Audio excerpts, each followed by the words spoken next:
At the heart of development is education, and not just education, but quality education.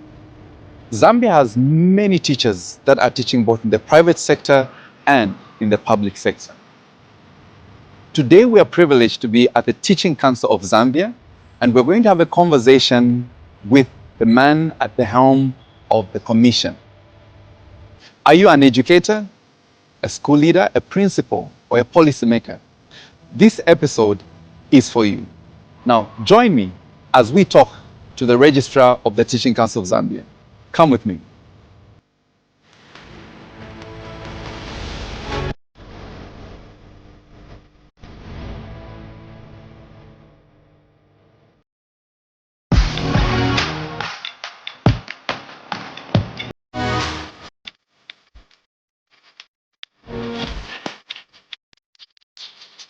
Today, I'm excited because we have the guest. I know we have guests, but today we have the guest. Why am I saying the guest? It's because we have a special man who is at the helm of making sure that everything that happens in the classroom is of high quality. So allow me to introduce my guest and our guest today. On this platform, we have Dr. Ebby Mubanda. Doctor, thank you for joining us today. Thank you very much, and happy day to everybody. Okay. And compliments of the season, Doc. Thank you, well received. I on hope behalf of Teaching Council of Zambia. Exactly. So, Dr. Mubanga, for the benefit of a doubt, the audience might not know who you are. For those of us who are educators, we know who you are. Briefly, can you just tell us who Dr. Mubanga is? Thank you very much. Ebby Mubanga is a Zambian. Yeah, a teacher by profession, with, of course, more than 30 years of experience in education. I've served in different capacities as a teacher. I've also worked as a teacher educator. And of course, currently I'm working at the Teaching Council of Zambia. Okay. So I'm a teacher, so passionate about it. And I love what I do, but of course I miss being in the classroom. Yeah, so maybe the details are a talk for another day, but briefly that is who Dr. Mubanga is. Okay. Yes. So I was talking to one of your staff members and they said that with Dr. Mubanga, once a teacher, always a teacher. Even when you go to his office, he will find something that he should teach you on. In your days of teaching, which area of practice were you in? Were you a primary teacher, secondary school teacher? Can you highlight on that? Yeah, I've taught at 3 levels of education. First of all, I trained initially as a primary school teacher. Oh. And I taught at that level for some time. Then I also went further, taught at secondary education, of course, after attaining some levels of education. Beyond that, I went into a college of education as a lecturer. Okay. And of course, if you're a lecturer, you're also a teacher because you are merely a teacher educator. Okay. And you lecture better if you are coming from a background where you've actually seen things happen in the classroom. Okay. So basically, I've taught at those 3 levels, at primary, secondary, and college of education level. And the college of education, is that Kasama College? Yes, I went to Kasama College of Education, and fortunately, I trained there first of all, initially. So when I went to work at Kasama College of Education, I think for me it was just an opportunity of paying back to those people that made me who I am as a teacher. Okay. And it was exciting because the offices that we used to trail as students, chasing after lecturers, one of them is the room where I was operating from. Yeah, so it was quite exciting. Okay. And I remember because that was a boarding facility, I used to be in a room called Chishinka, room 66. Chishinka? Yes, that's the name of the hostel in which I used to be. So Chishinka as in truth? Yes, yes. Okay. That was just the name, yes. Okay. Yeah, so I would visit, caution the students who were residing there. Yeah, just to look after the room well because it produced me. Okay. Yes. Out of the 30 years of experience in the education sector, how many years were dedicated to the teaching at all the levels that you taught at? Well, probably the first 10 years was quite prime. But I must indicate to say out of the 30 years, of course, not every bit of that period was dedicated in the classroom because part of it I went for in-service training. I remember in 2001, I went to the Zambia Institute of Special Education, where I trained as a special education teacher. And then from there in 2003, I went to the University of Zambia, of course, for a degree. And I was there for 4 years. And after that, of course, I went back after graduating as an undergraduate. I went back to teach. And then because of the motivation gotten from the university, I think 2 years down the line, I decided to go back for my master's degree, and I went back to the University of Zambia. And then again, 2 years after teaching, after attending my master's degree, the motivation was still burning so high.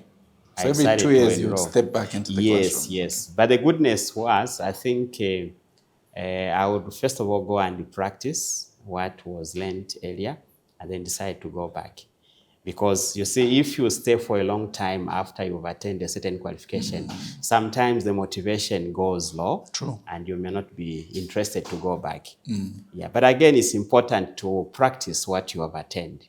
Because if you just continue accumulating your qualifications without putting that into practice, you fail to add value to the education sector. So I've been striking a balance between learning and also, going back to school. Do you have any interest on getting rid of the title of doc and now going to professorship?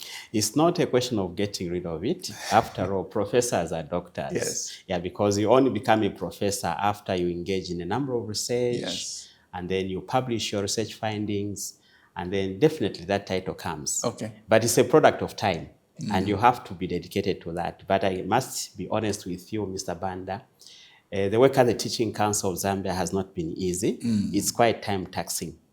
And I wouldn't want maybe to look at myself and neglect the institution that I'm working for, because working here is for the common good of the nation. And you must maybe be interested to learn that the Teaching Council of Zambia is now part of a bigger umbrella, which is called the Africa Federation of Teaching Regulatory Authorities, AFTRA in short, which is a consortium of teaching councils in Africa. And the Teaching Council has been a member of AFTRA for the past 10 years. Okay. And it would excite you further and listeners out there that the president of AFTRA now sits in Zambia. I'm the president of this federation, which is called Africa Federation of Teaching Regulatory Authorities. So the task is bigger. Apart from just regulating the teaching profession in Zambia, we are also looking at what Africa needs in terms of the teaching profession. So the responsibility is big.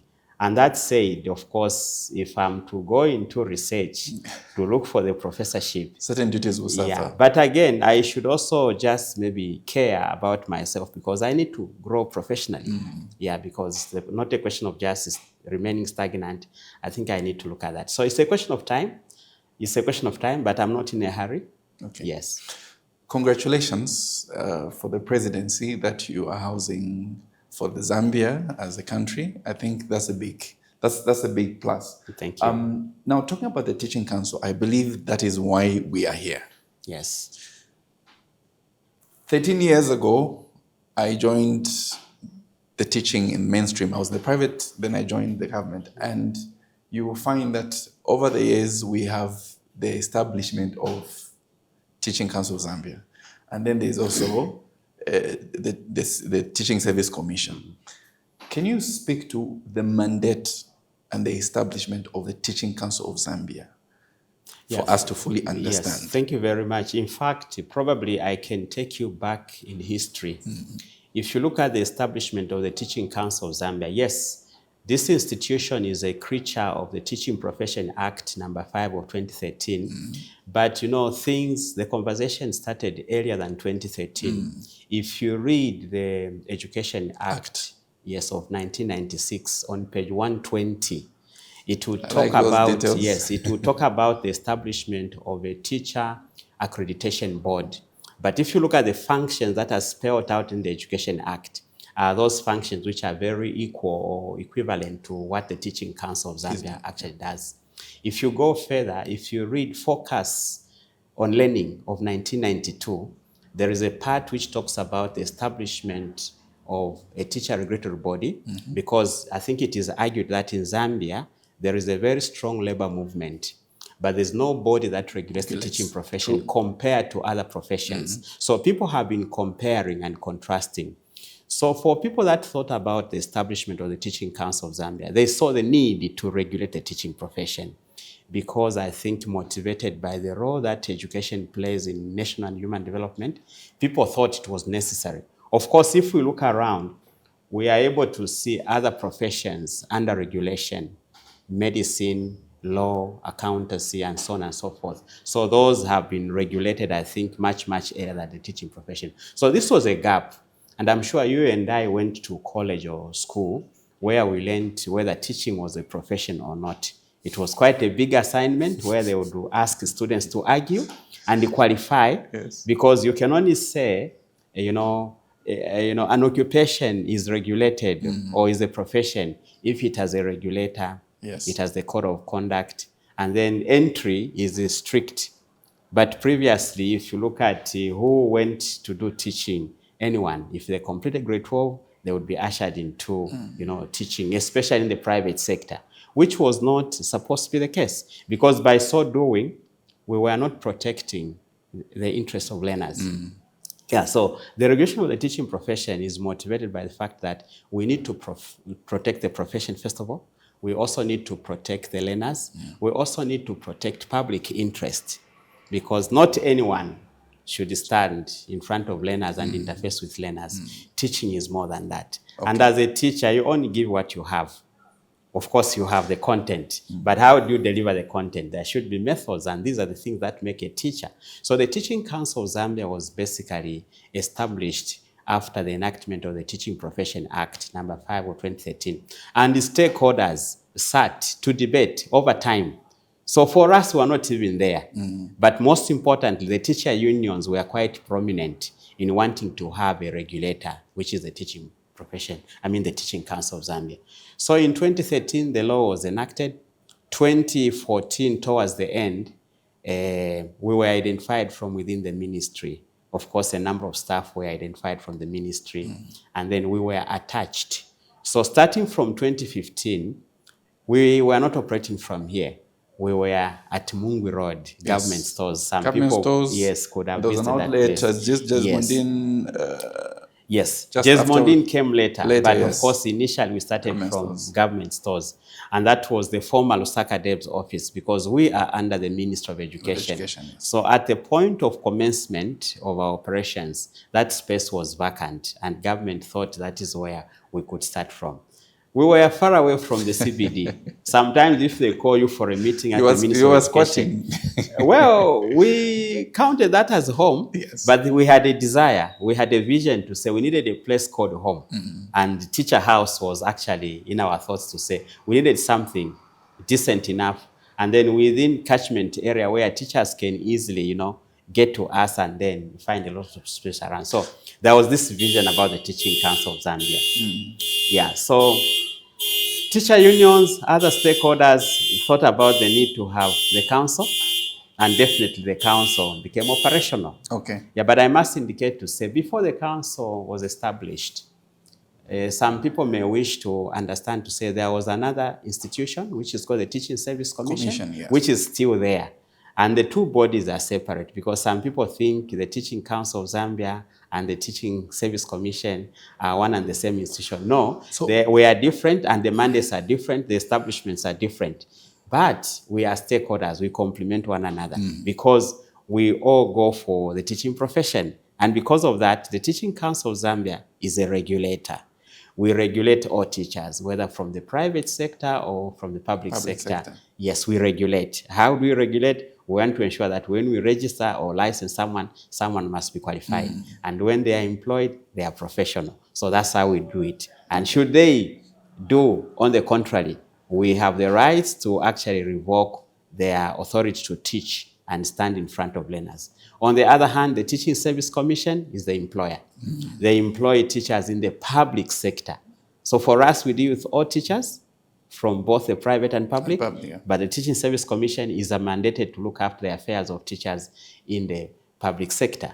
They employ, they confirm, they promote, they transfer, they retire, they fire, they reinstate. Those are teachers in the public sector. So there is a difference between that, and I'm sure listeners would want to actually understand it from that point of view. Well said. So yours is to ensure that the quality of the teacher who's in a classroom, whether in a public space or a private space, Yes. is of the standard that is deserved In for fact, the learners. from the professional angle. Yes. Because quality can also be monitored by the Ministry of Education under the Directorate of Standards. Yes. Yes, but for us, we look at the professional side of the story. And you'll be surprised. Sometimes a teacher can be disciplined in the public space. It may not attract our attention. For example, if a teacher just misconducts himself or herself administratively, the school can deal with the matter and it can end there. The district can deal with the matter, it can end there. Or it can be escalated to the minister or the Teaching Service Commission. But should a teacher misconduct himself or herself on account of professional conduct, okay. we get interested. So it will not end there. It will come over to the Teaching Council of Zambia. And should it catch our attention, and going by the provisions of the Teaching Profession Act number 5 of 2013 and the Code of Ethics for the Teaching Profession, we can sanction that teacher. We can suspend the license, we can revoke it, or the teacher may even be reported to law enforcement agencies, can be prosecuted, can be jailed, they can lose the job, all those things. But our desire is not to see teachers get to that level, but within our powers, we can do it. Okay. Have we had any cases where teachers have been suspended or their license revoked? A very good question. When we started registration in 2016, we made a call for two types or two groups of teachers, those that were already in practice and those that were trying to join the teaching profession. So for those that were already practicing, we needed them to apply for registration and submit their qualifications. Qualifications at two levels, academic and professional qualifications. Yeah. Unfortunately, some people, where they got information from, went and forged and presented fake papers, credentials. So when we checked with ECZ and other, institutions, we discovered that the papers that some of them presented were fake, and about 934 teachers could not be registered. Those who were working in government, we reported to the Teaching Service Commission. They were laid off. Laid off immediately. Yes, and then those from the private sector were blacklisted. Yeah, so we have had such, experiences.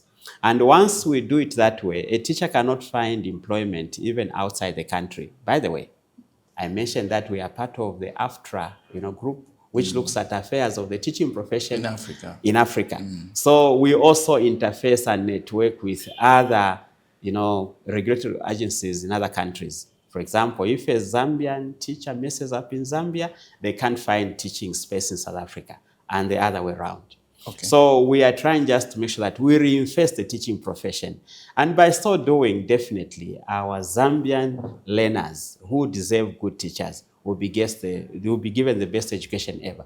So regulating the teaching profession is in the best interest of a nation. Okay. Because if we are thinking of a better Zambia, definitely education doesn't need to be compromised. I know, yes, people would say, no, we can do it. But you see, teaching is the mother of all professions. If we are thinking of better engineers, better doctors, better accountants, better drivers, better whoever, better pilots, definitely education has no compromise. Okay.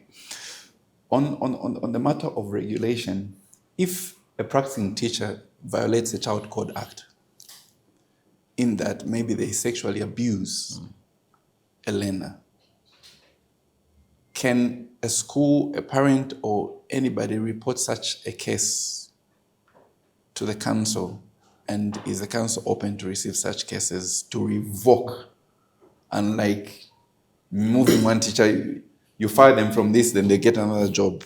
I would like you to speak to that specifically. Yeah. First of all, you see, a country is governed by different laws. The Teaching Profession Act number 5 of 2013 is just one of the laws. There are other written laws. Yeah, for example, the Child Protection Act is just one of them. And many others. Others may pertain to maybe drug abuse and so on and so forth. So if a teacher is found wanting under any other written law other than the Teaching Profession Act number 5 of 2013, law enforcement agencies will move in. They will do the investigations. And if this teacher is arrested, they can be prosecuted. Should they be found wanting, definitely, the law will take its course. Definitely. So members of the public need to know to say it is within their rights to ensure that their children are protected. Yeah. They may not be their own biological children, but every child has to be protected because the future of this country depends on the children.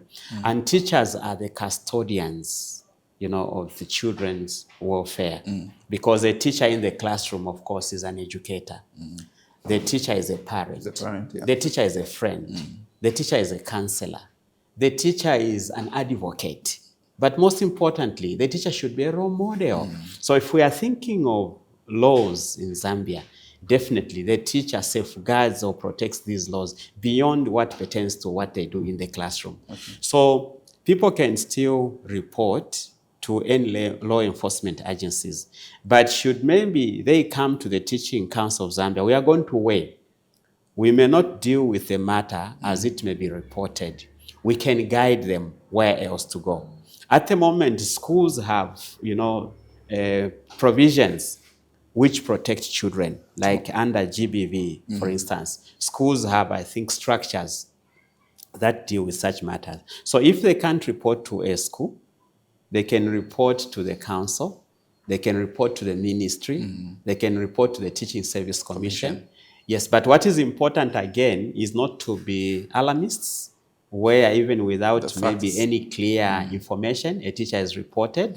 Sometimes, again, we need to respect teachers and protect them because the same society that these teachers teach from or service are the ones that can also protect teachers. But we're not talking about protecting teachers who are wrongdoers. But I think the teaching profession needs to be respected. It also needs to be protected. True. But we know because it is the biggest component of the civil service, we have more teachers. And at the moment, using our system, if you go by statistics, you would find more than 200,000 teachers sitting on our register. So meaning they are found in different localities and they do all sorts of things. So we may have at least one or two bad teachers around. And those, I think, are a matter of concern because they dent the name of the teaching profession. And the Teaching Council wouldn't want that. But we know the majority are very good teachers, very credible, well qualified, so passionate, very inspiring. And I think even some of the children that are taught by such would want to be teachers one day. 100%. And that's what we want. As Teaching Council of Zambia, we want school leavers to look at teaching as one of the, professions of choice. Yeah. Okay.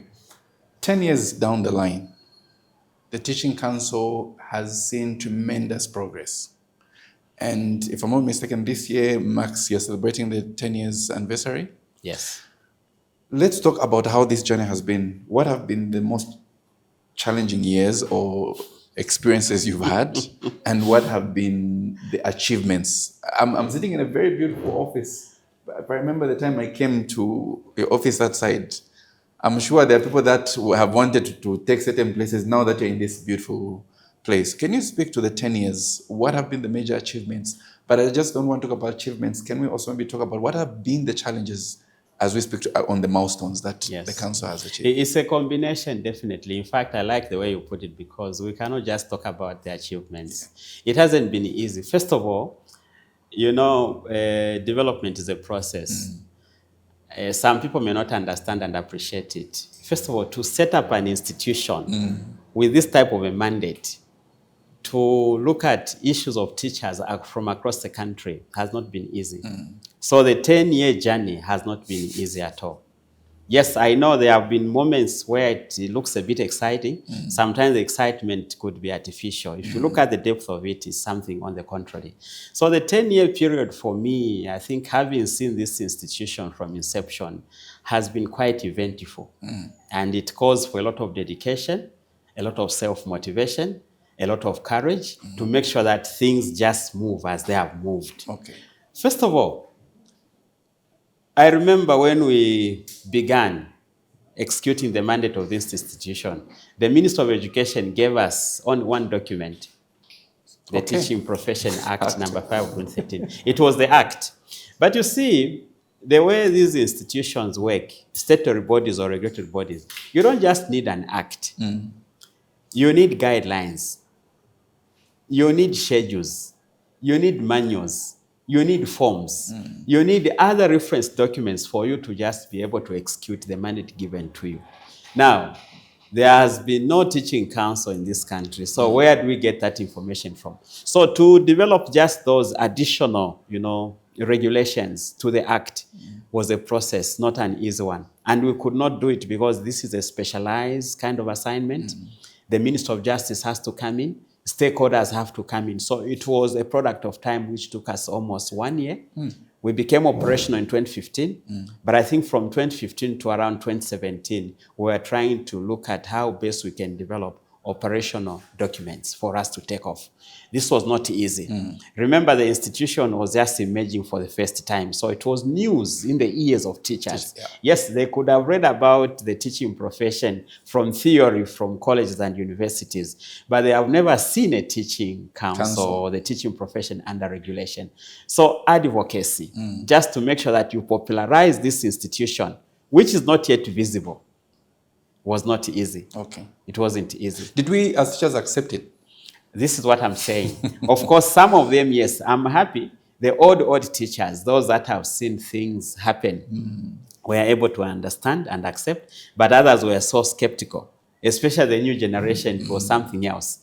Generally, I would say the acceptance was a challenge because people did not understand what this institution is going to be. And some people also mistook it to be something that was going to be an enemy or a lion for teachers, as if we would want to see all teachers unemployed, and on the contrary. But it was good that I think we had certain unions. I do remember a gentleman from Betus then, Mr. Kavika Kakunta. Okay. We really trailed with them very, very well. I remember from the Zambian National Union of Teachers, we started at a point where not even literature we had. We had no computers, we had no transport, we had nothing. Of course, we had some space, yes, provided by the Ministry of Education. We had no reference documents, we had no equipment, we had no transport, and we had no money because this council definitely relies heavily on the same monies for registration and a practicing license. Even this building is built out of teachers' money. The same monies for registration is what this building came out of. And we put up this building, I must emphasize, not because we had a lot of money. This was just a priority. And we wanted to call it Teacher House so that it becomes a legacy for teachers to inherit. And yes. So we had this thinking to say, I think we need just to do things differently. So this was a priority, and we needed to have a place called home because no place is like home. So we thought we could just play it that way. So those are some of the challenges. Advocacy, lack of equipment, lack of transport, and also just the attitude. The attitude which is still there even now, because this time we have tried to sensitize, popularize the council, but still some people think the other way around. But we can only appreciate the establishment of the council if you look at what education does for a human being and for a nation. And the benefits of regulating the teaching profession should not be seen from, I think, an individualistic point of view. You need to look at the bigger picture. Bigger picture in the sense that look at the learner. What sort of a teacher does the learner need? Look at the investments that parents pump into their children's education. Honestly, they go to school. They are taught by people that are not knowledgeable, people that are not professional, people that are abusive. I think no parent would want that. Look at the investments that government has in education, what government wants to achieve in terms of education.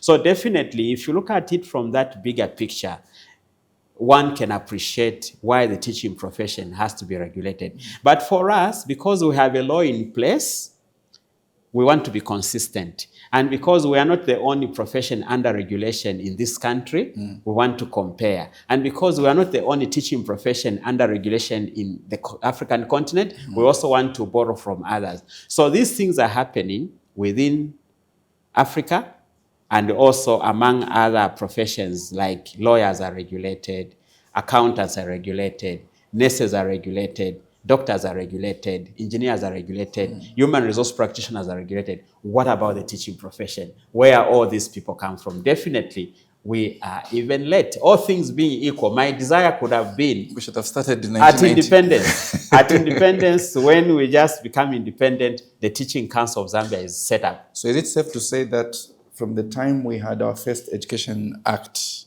I think should be 1966, and seeing all these reforms, the advent of the Teaching Council of Zambia is something that has brought positives to the profession of teaching. Would we say it's... Yeah, yes. In fact, except that, trends change. I know the way business used to be conducted in education 60 years ago is not the way it is being conducted. There are certain, trends that are global in nature. Others, I think, just emerge because of what people are experiencing. And if you look at the enlightenment that people have in terms of appreciation of law, issues of human rights, I think we are in an era where these things are more appreciated than before. So probably, maybe it could not have come much, much earlier. But of course, there were also laws that were there. But because the laws that existed then were insufficient, it was necessary to have the Teaching Council of Zambia. And motivated by what was happening in other professions, definitely the Teaching Council of Zambia was birthed 10 years ago. So for me, probably it's the question of timing. But at the moment, we can't do away with the Teaching Council of Zambia. And I must indicate, other countries have borrowed heavily from the existence of the Teaching Council of Zambia. This year alone, we have seen about 8 countries benchmarking with Zambia and precise with the Teaching Council of Zambia. Yeah, as a model from which they can learn. And as we, I think, share our experiences, we are also learning from others, because even ourselves, for us to be what we are now, definitely we benchmarked with other councils. We benchmarked with the Teacher Registration Council in Nigeria. We benchmarked with South African Council of Education in South Africa. We benchmarked with others. So if we become visible, especially in the continent, it's a plus on our side. It's a plus which we should even celebrate, because we have something that we are offering. As we speak, we have some teachers teaching in Seychelles, Zambian teachers. Before those teachers were taken to Seychelles through the Teaching Service Commission, we had to make sure that we check their credentials to ensure that those that we are sending out there have what we need in terms of qualities and professional, ethics that we just desire. And not just maybe saving Seychelles with the best teachers, but we also want to remain with the best teachers around here. So regulation is quite timely. And for us, I think we have added value. And our core is that definitely we can't do away with the Teaching Council of Zambia. Look at maybe an example that I can give. Human beings need regulation. True. Human beings need regulation. Can somebody who is not qualified operate on a patient in a hospital? Not at all. Can somebody who is not qualified stand in the courts of law as a lawyer? Not at all. Just to represent someone, you say, no, me, I can represent you in the court of law, and you have no qualification whatsoever. It can't happen. So why should we allow people that are not qualified or ill-qualified, or people that are misconducting themselves, to interface with our learners? We are not being fair. So the protection of the general public definitely is partially connected to the regulation of the teaching profession. So that is the thinking of people that thought the council should actually exist. And I must indicate, as we speak now, having been in existence for 10 years, our law is under review. All things being equal, we may see a new law. Okay. And I'm coming to that. The revised, the repealed, or amended Teaching Profession Act. Yes. So, but the process is underway. Okay. So the thinking is that we just want, I think, to make sure that we match the provisions in the law to what is relevant currently at the global platform. And I think there are certain innovations that are not there in the current law, which we may see in the new law that we are waiting to see. I'm glad that you've touched that one. The Teaching Professions Bill of 2025, I think, is the biggest elephant in the room, in that it's also bringing in the aspect of licensure exams to that effect. Many people will say, I think maybe Teaching Council is just a cash cow. They just want to get money out of us. So I want you to speak to that. What's the background and what are the objectives what's the objective of the Teaching Profession Bill of 2025? Yes, you see, every law, after implementing it for some time, needs to be reviewed. When you review a law, every law, after implementing it for some time, needs to be reviewed. Why should we review it, though? Yes, anything has to be reviewed. If I look at the model of the phone that you have here, it's not the phone that existed 2, 3, 10 years ago. Okay. I'm sure we have seen, even in the area of technology, whether it's motor vehicles. If you look at a motor vehicle for 2016, same motor vehicle, and then the version of 2023, they will be different. Society is dynamic. So even teaching is dynamic. There are a lot of things that are actually coming into being because society is just moving, ever moving. So if we don't want to lag behind as a country, we should be checking the laws that we have. Remember, we are not an island. We are connected to what is happening in other countries within Africa and outside Africa. So sometimes we may learn of certain trends happening outside Africa. Please, let's not ignore. That's reality. Yeah, so the law has to be reviewed in order to introduce emerging trends. Certainly, we may also see gaps because when the law is created, definitely there could be certain gaps. Remember, when the act is enacted. It's not yet implemented. Sometimes what you see on paper and what you see on the ground could be different. And having been part of this experience ourselves for the past 10 years, it's just in order that the law has to be reviewed. So the thinking or the motivation for the review can come from ourselves, and it can also come from stakeholders because the Teaching Council of Zambia is a stakeholder-driven institution. What we do is what stakeholders decide, especially in the education sector. The Ministry of Education is there. The Teaching Service Commission is there, teacher unions are there, the civil society is there. But most importantly, whatever we do should benefit society more than anyone else. So to review the act meant that we can introduce certain things. Of course, one of them, like you have indicated, is the licensure exam. Now, what is a licensure exam? A licensure exam is basically a professional exam. The mechanism to make sure that we have quality education that we need. If we look around from within the country, go to the health sector, licensure exams are there. Yes, nurses go through licensure exams. Medical doctors do go through licensure exams. If you go out of the country, Ghana has a very good model of licensure exams for teachers, and we are trying to benchmark with them in terms of content, duration, and the modes of providing these exams. Now, why licensure exams? When we began operating under the Teaching Profession Act of 2013, the council was regulating colleges of education. We were accrediting colleges of education. We used to go to them to check how the facilities are, both private and public. But then we have one institution which is called the Higher Education Authority. In 2021, the Higher Education Authority amended its act, where all tertiary institutions from education and from elsewhere were migrated to the Higher Education Authority, meaning the mandate to regulate colleges of education was shifted from the Teaching Council of Zambia to the Higher, meaning we had nothing to do with how teachers were being trained in colleges of education.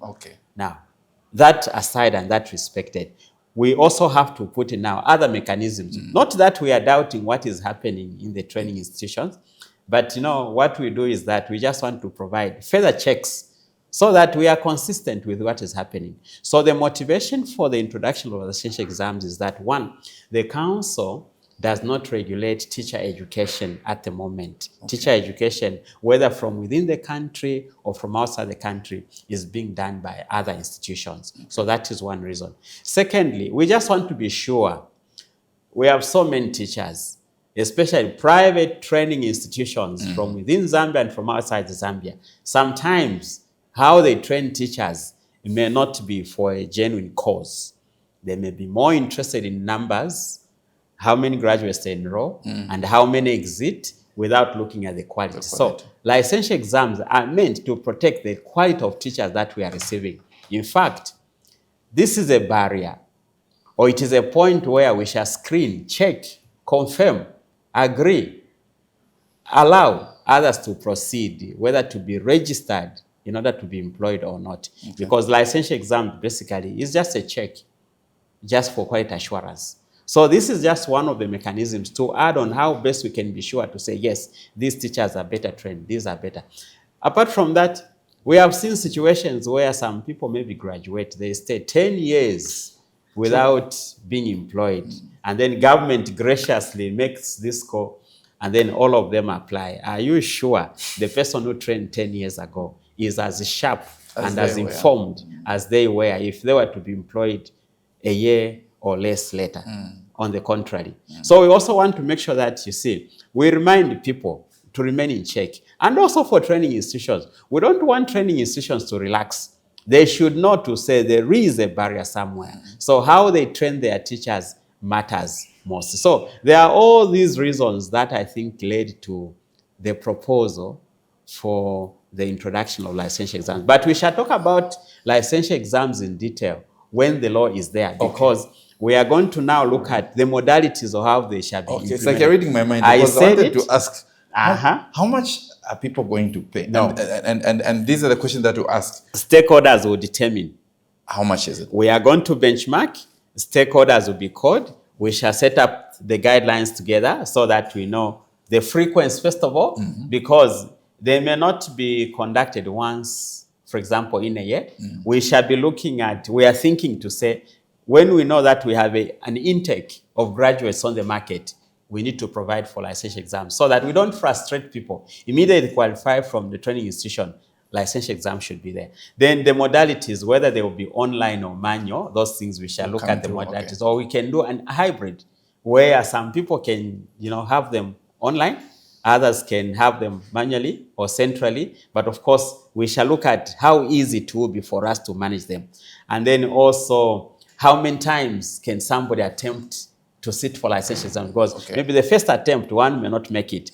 Should there be the second attempt, the third attempt? All those things, I think, should be contained in the guidelines yet to come.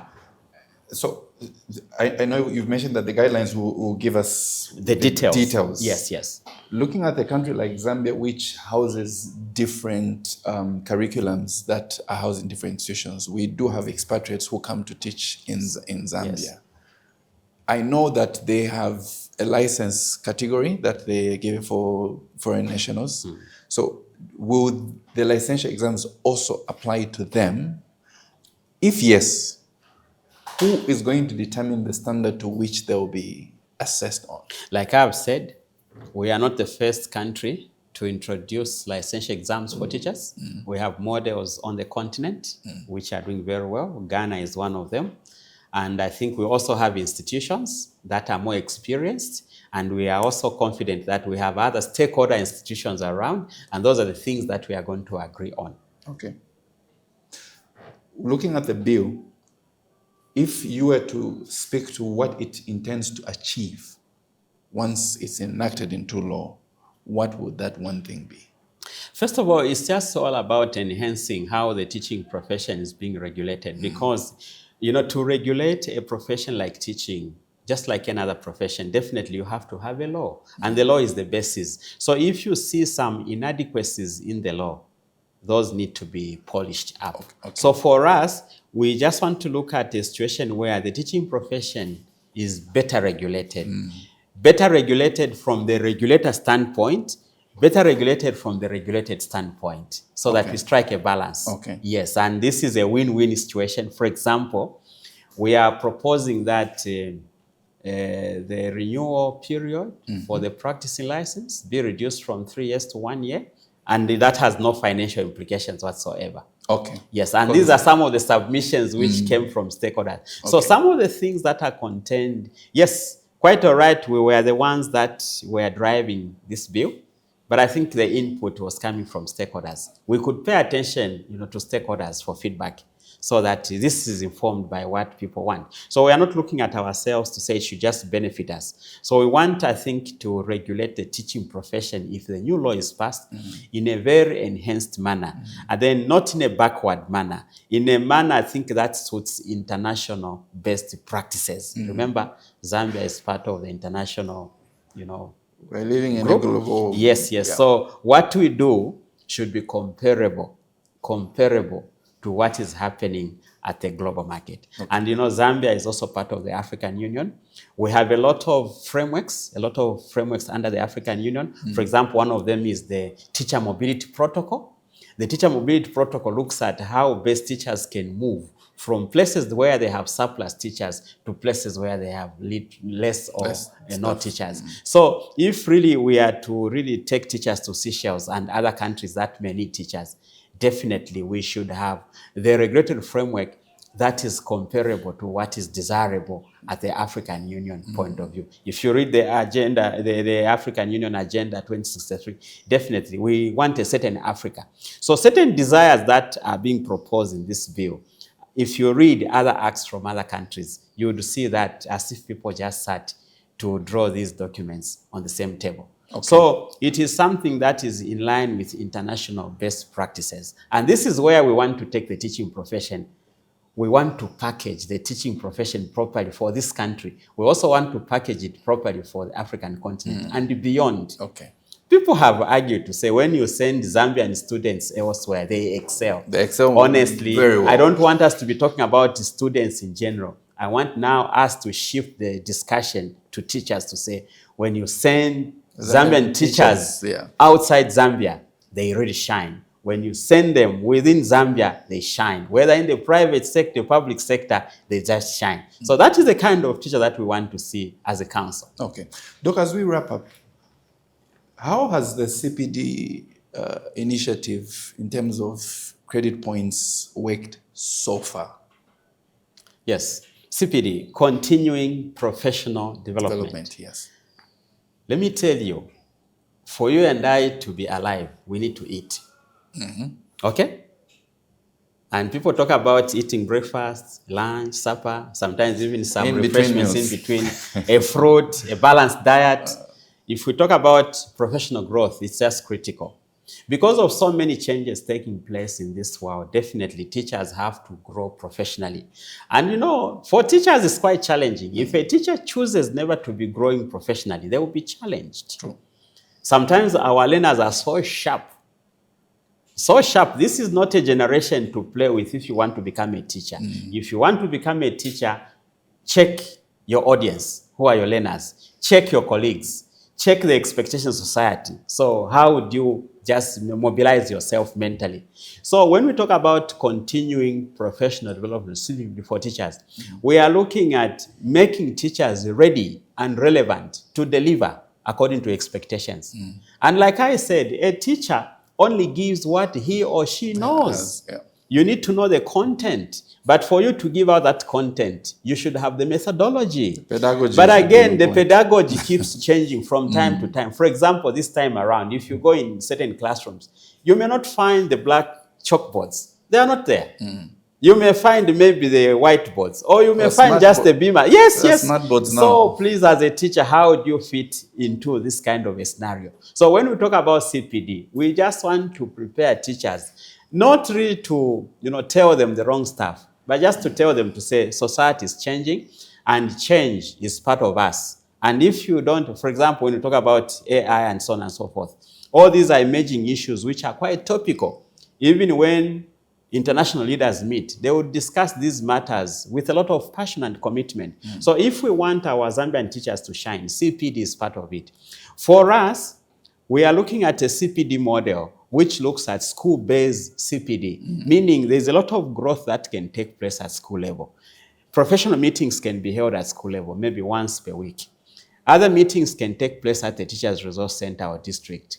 It could be in the province, because certain meetings, for example, where we call teachers from wherever to Lusaka, may not be meetings that are affordable. After all, they are very expensive. But we are talking about a CPD model which looks at how cost-effective CPD can be implemented. Yes, meetings can be physical, but they can also be online meetings which teachers can attend. So when we talk about CPD, it is just an opportunity for teachers to remain equipped and relevant. Because if a teacher doesn't actually, join the CPD, group, whether at school level or wherever, it becomes a challenge. And this, if it's for a school, the school is not actually implementing CPD activities, that school will lag behind, and the onus is on the head teacher. And this is why, when people are given the responsibility as head teachers, school principals, college principals, it's not a small responsibility. It's a huge responsibility, because things don't happen at national headquarters level. The education delivery actually takes place at school level. And this is why whoever is head teacher, I think this person should be responsible enough. They should be passionate enough. They should be very committed. Otherwise, the education system will not actually be driven as expected. So CPD at school level is critical, and head teachers have a very special role in ensuring that teachers actually participate. And when they participate, for us, what we expect is documenting, tracking, participation. And this is why we have an online system on our teacher management information system where every school is enrolled and the teachers' participation in CPD is recorded, and we can track that even from here. So CPD is part of professional growth. The way I talked about food, it is food for teachers. I know Zambia is a Christian nation. Christians go to church quite regularly so that they become spiritually enriched. It's the same with CPD. Okay. If you want to be professionally relevant, CPD is the way to go. People trained 20 years, 10 years ago. Definitely the way they were trained then is not the way trends are in the education system. There are also certain emerging trends. They can be emerging trends, for example, look at during the COVID-19, how did schools run? Some schools were heavily challenged. Others remained operating because lessons could be offered online. So there are these things that actually place us in a very, very anticipating, situation. And unless teachers are ready for it, actually, they will actually lose out, and the teaching profession may not be as we look for it. So CPD is just part and parcel of the teaching profession. What happens to a teacher who is lacking from your tracing, since you're using an online platform? If a teacher is lacking, they have not acquired as enough points, can that affect their renewal of the teaching practice license? Yes, in fact, for us as a regulator, we have tied practicing license renewal to the accumulation of CPD credit points. Of course, maybe that is just part of it. Ultimately, what we are looking for is knowledge. Okay. But knowledge is only acquired when you are present. True. If you are absent, just like a learner who has not been attending class for one term, can they be ready to sit for an exam? Not at all. So knowledge is only acquired when you are present. So if a teacher is participating, in meetings, definitely they are knowledgeable, they become knowledgeable. This session, we have had this session here. I'm sure all of us out after this session may not go back as we came. And somebody who is not in this room is not part of, I think, the knowledge that we are sharing. So professional growth also comes the same way. If teachers organize a meeting for 30 minutes, 1 hour, definitely when they go out of that room, they will never go back the same way. So it is a product of participation. Okay. And for teachers without these credit points, definitely for us, they may find it difficult to renew their practice license. But we are thinking of other modalities.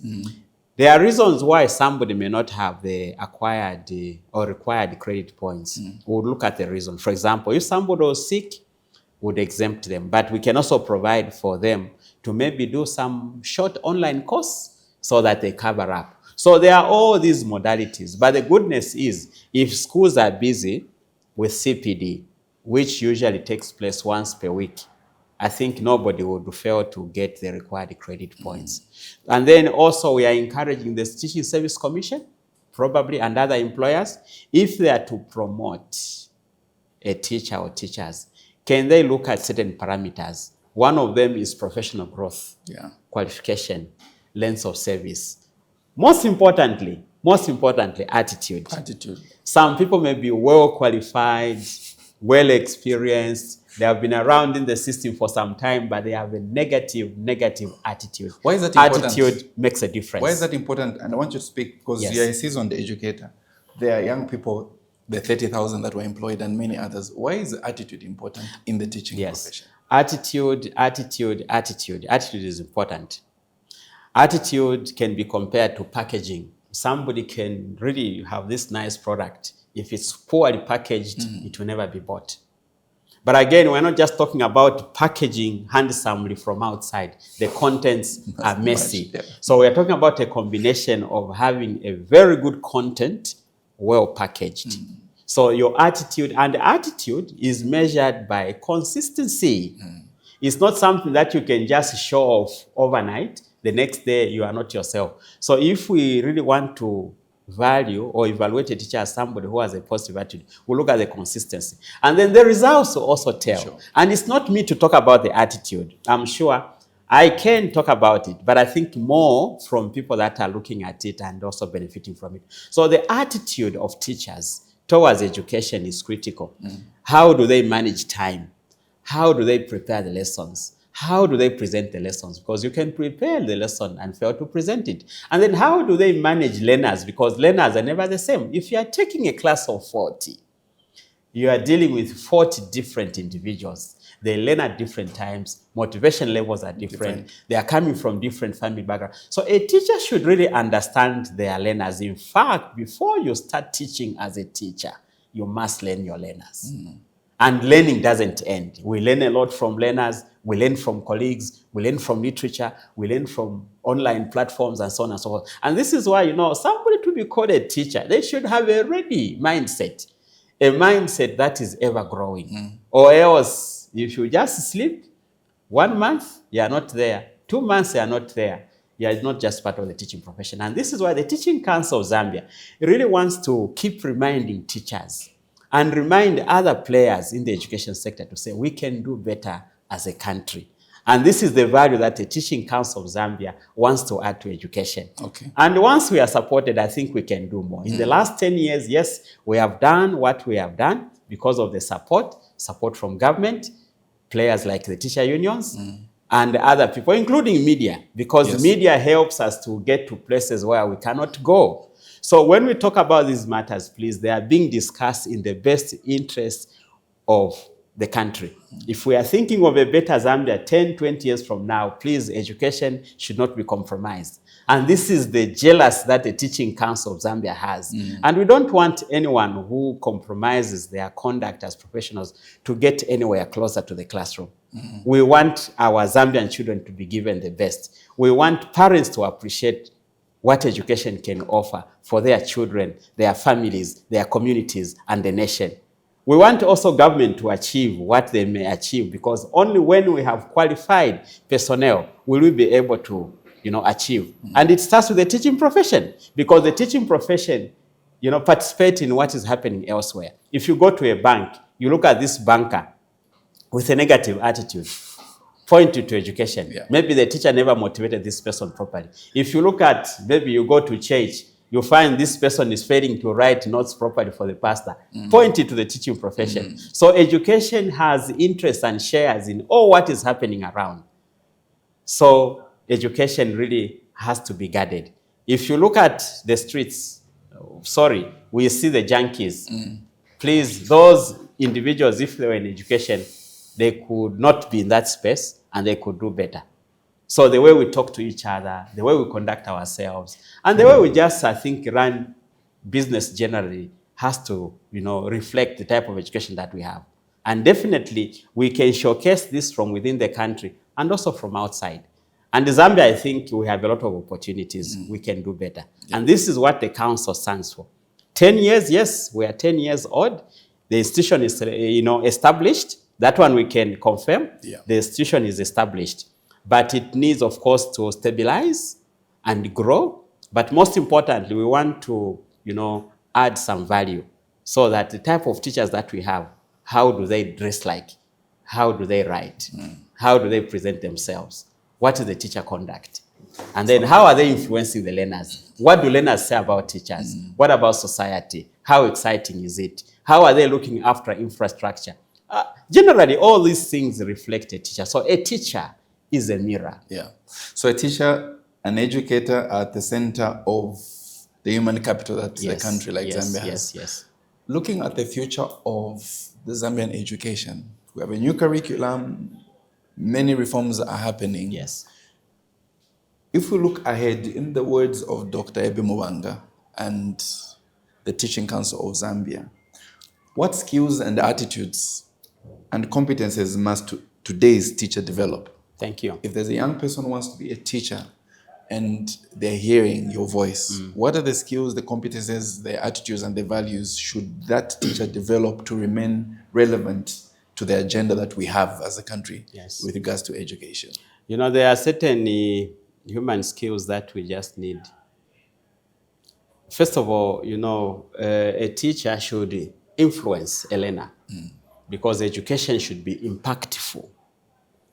Look at the resilience as a quality. How resilient are our learners? Look at what is happening at the moment where maybe a learner fails an exam. We hear the learner has committed suicide. So sad. So sad. How much career guidance are we providing? And how much teaching are we doing? How much counseling are we doing? And then look at also the independence part of it. Teachers also need to be innovative. Innovative in the classroom. Because if they come across, for example, a very big class because of free education, it should never challenge a teacher.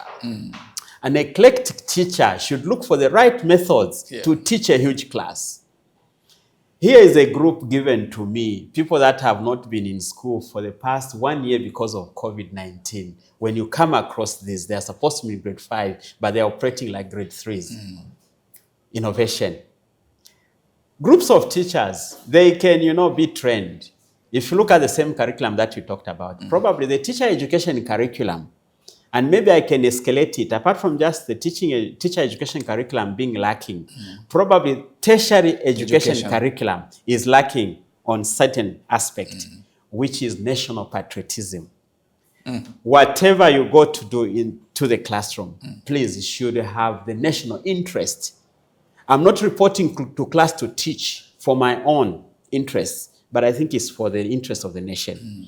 So national patriotism is generally lacking. No wonder people don't look after maybe property properly. Resources given to them, they can't look after them properly. Teachers' attitude, the same attitude that we talked about, is so negative. Complaining all the time, blaming, and blaming. Who are you blaming? Currently, we can say Zambia may have the problems that it has because of the type of education that we had maybe 10, 20, 30 years ago. And because of how things were done. So if we are thinking of a better Zambia, time is now. We need to draw a roadmap now. Definitely. For me, on that one, if we are thinking of a better Zambia, I think we should go back to the drawing board and see what sort of education do we have. Now, education is made up of many aspects. Role players, the curriculum is also there. The type of curriculum we have. Of course, yes, at the moment we have the competence-based curriculum under discussion, which is very good because the argument is that, you see, people have to demonstrate knowledge rather than reciting knowledge. We have a lot of skills that are needed. Issues of employment, for instance. Instead of just finishing school, wanting to be employed, why can't you be innovative enough as a player? The attitude towards, blue skills such as maybe practical skills. People may not want to go that route, but I think that is what we need. So we need a curriculum that empowers, a curriculum that contributes even to job creation. True. It can happen in the education sector. We have a lot of opportunities, and that, for me, this is a challenge to teacher educators, whether at college level, university level, including to the college students and the university students themselves. They really need to demonstrate. But you see, they can only do it. What I don't want is to blame the youngsters. I want to be very careful because, you see, we have a lot of learners. We may be lacking teachers. Competent teachers. We have a lot of mentees. We are lacking mentors. We have a lot of students. We're lacking coaches. So please, those that have been around in the system for some time, can you pay back? Can you mentor someone? Can you motivate someone? Can you inspire someone? Can you really sit down, reflect, see what contributions have you done? If you've been around for 10 years, 20 years, what contributions individually and collectively have you done?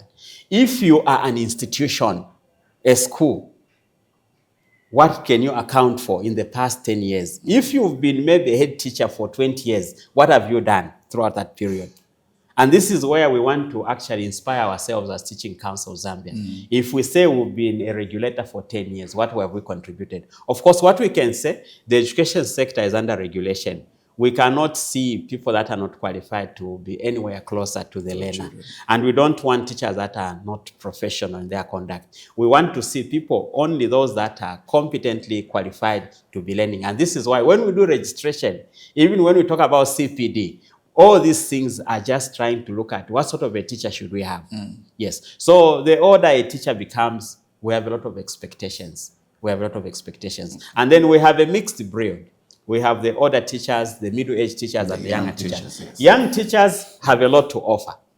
Some of them are coming from training institutions with a lot of knowledge, which can also benefit those that have been seasoned in the system. But even if they say new brooms sweep better, please, the old ones know the corners better. Yes. So the young ones, please, have a lot to learn from the older ones. So for me, I think it's mutual benefits. Yes, the older ones have certain things to offer to the profession. The young ones have something to offer to the profession because this is our country. And I think we should also take advantage. I know government is so passionate about the teaching profession, which is very good. We have a president who talks about education, which is very good. A minister who cares about education, which is very good. But I think there's more that we expect from government. But government alone cannot employ, cannot provide resources. So all of us have to be partners. Parents too. After all, parents need to know to say the child spends his or her time in two destinations. It's either at home or at school. And the language between the home environment and the school environment must be the same.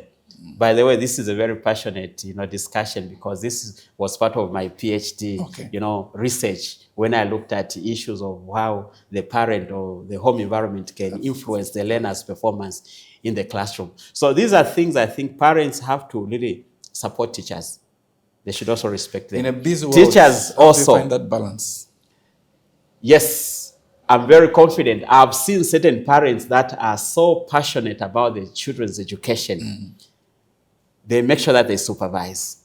They take them to school.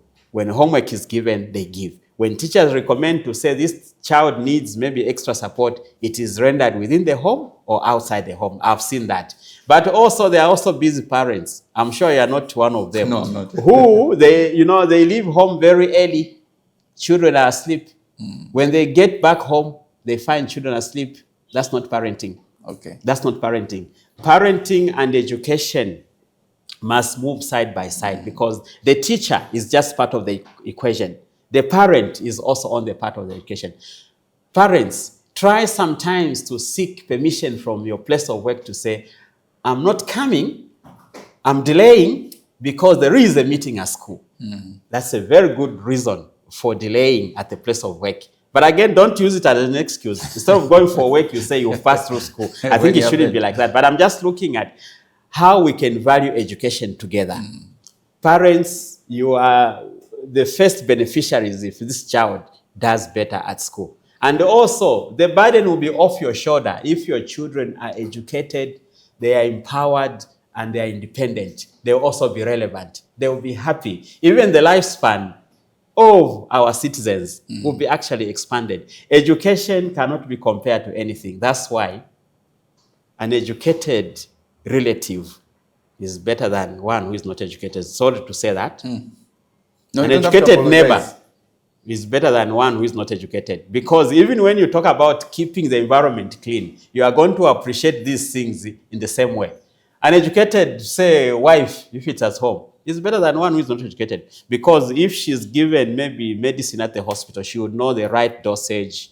She would know the balanced meal so that when the child is going, she would know the packaging of the breakfast at school. The child goes with a packed meal, which adds a lot of health and life to this child. The learning is enhanced.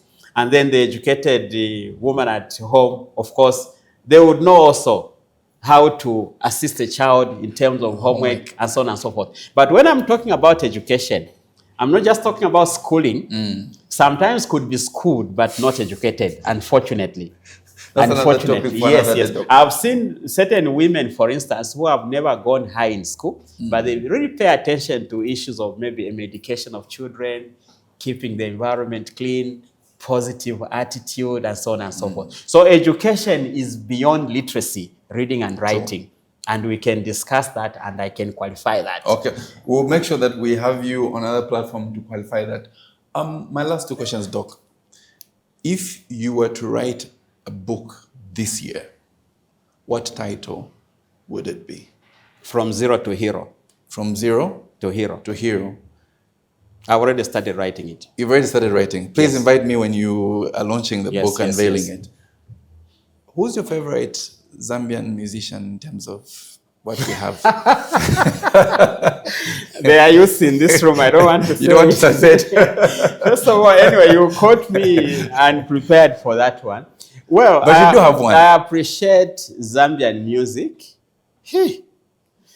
Who is this one who sang at Tumutu Amnobe Chalo Chimbi? I'm not sure about that one. Rose? Okay. Okay, we wanted to... Yeah, but that's a psychological statement. You understand, Yeah. I'm sure you know the song that I'm talking about, eh? Yes. Another word. There's a certain singer, a Zambian singer. Okay. You haven't heard about that song? Which generation do you belong to? Okay. These are 2000. Okay, yeah. But what I'm saying is that, this person thinks you can't read somebody's mind. You can't read somebody's mind. And this is where probably we should respect one another. Yeah, because, for example, if we share the office as workmates, you wake up in a low mood today. I may not know what is actually boiling. And we need also to be very patient with one another. And that's true on the road when we drive. Teacher. Oh, yes. Look at the way we exhibit, I think, certain habits on the road. It shouldn't be like that. We need to be patient on the road. And this is where I think institutions like RATSA should also be supported. Because you see, life on the road is a shared concern. Yes, and if you are rushing, you may crash. That's what they say. And there are certain dictates that we expect people on the road not to do. Just like we expect certain things never to be done by teachers. For example, a teacher should not to go to class having consumed alcohol. We are not saying they can't drink. They should know when to drink, what to drink, and with who and for how long. For example, today is a working day. Honestly, we don't expect a responsible teacher to have spent the whole night, last night, maybe drinking. Yeah, so we are talking about just taking responsibility and caring for one another. But if we want a better Zambia again, it's important to respect one another.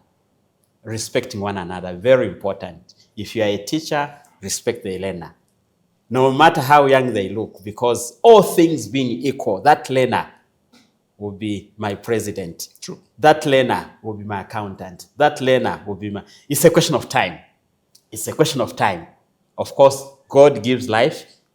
Parents provide opportunities. And if parents and teachers work together, we can get somebody out of this one. And if I tell you to say, like from the Bible, I think it is in Mark, when you talk about the parable of the mustard seed, that is my favorite, because it talks about the smallest seed.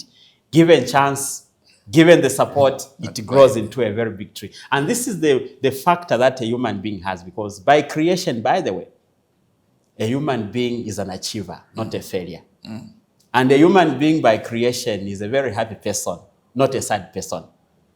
A human being is not a hater, but a lover. So anything negative is foreign to a human being. And we can discover this. And this is what teachers should keep preaching to learners. Learners need to be happy when they go to class, such that even maybe on a Saturday, the learner would want to go back to school. But if you see a learner resisting to go to school, just know that things are not happening, or they are happening wrongly. And we don't want such teachers. And this is why we take teachers for training. And when they go for training, which institutions do they go for? What sort of messages do we give to teachers? And this is why learning shouldn't end. Because, for example, teachers can meet to talk about learner motivation. Learner motivation can be different. For example, we have learners maybe with disabilities. How do they get motivated? Can I tell you one thing? I told you I learned special education. Yes. I learned that there's a school in Chipata called Maguero School for the Blind, where I think for them, around the month of June and July, they used to close. Why is that? For a simple reason. It's a school for the blind. They were saying because Maguero is in a very, very cold place. And, blind people read by touch. So the sensitivity is only there when I think the weather is warm enough. Yes. But if it's too cold, I'm sure you can also Really? tell. When it's too cold, they will not be able to read. So teachers need to understand all that. For example, on a cold day, what happens? What happens on a cold day for learners with such? So teachers have to have all this empowerment, and you need to learn your learners for you to be a better teacher.